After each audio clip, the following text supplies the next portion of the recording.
Managing multiple servers and applications can get messy, unless everything is organized in one place. In this video, I'll show you how the project detail page in CloudRaptor helps you organize, monitor, and manage all your resources from a single view. From your dashboard, click on Projects.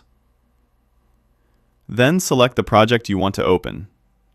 This will take you to the project detail page, where everything related to that project is neatly organized. At the top, you'll see the basic project information.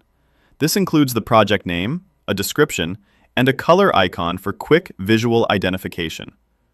This is especially useful when you're managing multiple projects and need to quickly tell them apart. Right below that, you'll find the Stats section. Here, CloudRaptor shows you the total number of servers and applications assigned to this project.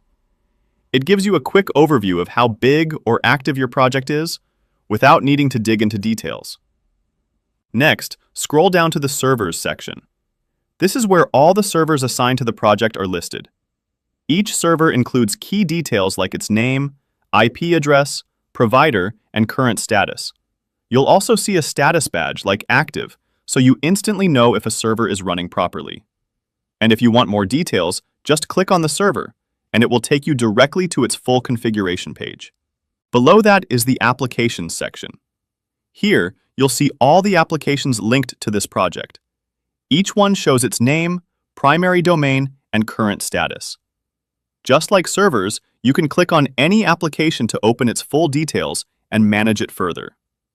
Now, if you want to update your project, CloudRaptor makes it simple.